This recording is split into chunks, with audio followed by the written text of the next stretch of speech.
Were you afraid that you were going to cause World War III?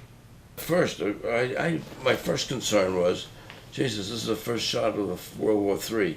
I didn't want to hear that, but nevertheless, that's what ran through my mind. I just went through the motions.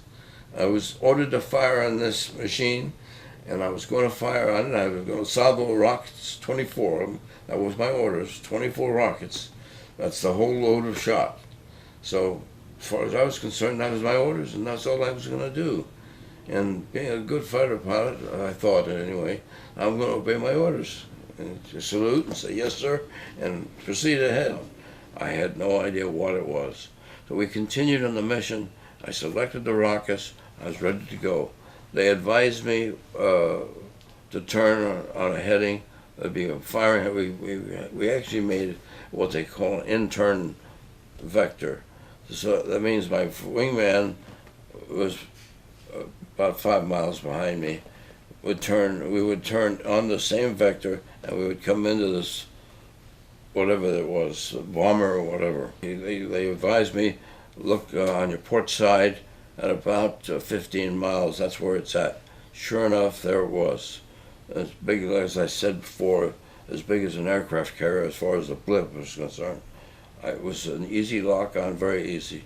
My radar was telling me that I got about 200 knot overtake on them, over what he was going, and I was going at Mach 0.92, and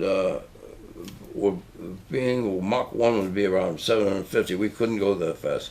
At any rate, I had a solid lock, and now came in the target, and it gives you a circle on the radar, and in that circle, they have another little circle, and it has the Jizzle band. The Jizzle band is the band you see on the radar when it goes round and round, except in our case it was held still because I was locked on. Anyway, as I was going in, I looked up there, my overtake was holding at about 250 to 300 knots, somewhere in that neighborhood, closure rate. And then all of a sudden, I got I started to shrink. This means I'm going to tell him, I said, Judy, which means to them that I've got the complete intercept on my own. I'm ready to fire. I pulled the trigger and nothing happened, but it was coming in, and just about 2 or 3 seconds to go. It's supposed to go into a flat line where I just put the dot on the line, and the radar takes over all computations and fires the missiles if I have it depressed. Well, that didn't happen. Next thing I know, I look up, I see the Jizzle band was in center, and this blip was going straight north, straight away from me, and away from me, and it was going at I estimate Mach 10, because it was so fast.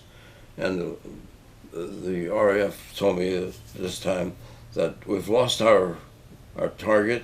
He went off our radar completely, and we have a 250-mile scope, and he's gone. And I said, well, he's gone with me too. He's out of range. I'm returning and going home. So I did, and they vectored me to home plate. At any rate, that's when they told me that call me on the landline, and I got the rest of the information on the landline. Then they told me that the British were sending somebody down from London to debrief me, and that's all that happened that day. I landed, went home. The next morning I went to work, and this guy, the spook, comes in, and Ron Kane brings him to me, and I had no idea who he was or what. Anyway, he flashed a card that wasn't National Security, but it was an official government bag. And so I suspected it might be CIA. Who knows what it was? He was a spook, that's all I knew. So I told him the whole story, and he told me, in no uncertain terms, don't tell anybody, that this has been declared top secret, and if you open your mouth to anybody, that includes your commander or your wingman or anybody else, if you open up your mouth to anybody, and it says, we'll get you off of flying status. That was enough for me to be quiet for the rest of the time. In layman's terms, how fast is Mach 10?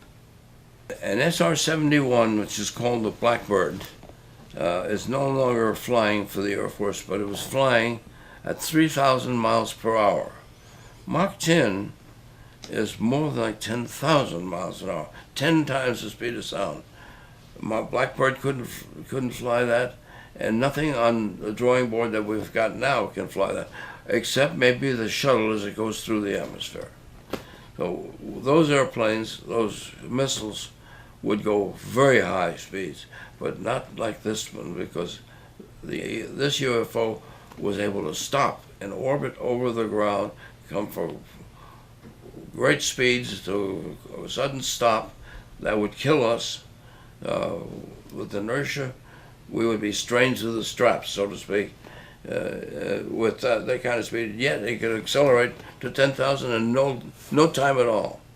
So this means it's something beyond our propulsion systems.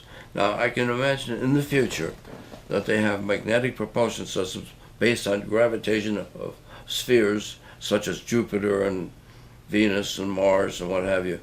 But we don't have that system yet until we're able to harness the gravitational pull. We won't be able to do that. These people are doing something with their propulsion system that we haven't been able to do as yet. That doesn't mean we won't. We probably will. They're ready to go on.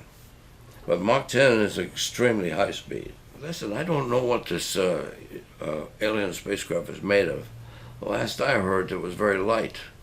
However, we don't have the materials at this time, but we will have, because in the case of the SR-71, those materials were not together. They would leak fuel all the time, and the only thing you had to do is turn the engines on, and then everything. When you go those speeds, those plates would seal itself, and that's beyond us, beyond anything we're doing yet, except for the. I don't know about Mach 10. I don't know what Mach they're going to be able to go to. I don't even guess anymore. But it means it takes a lot of good engineering.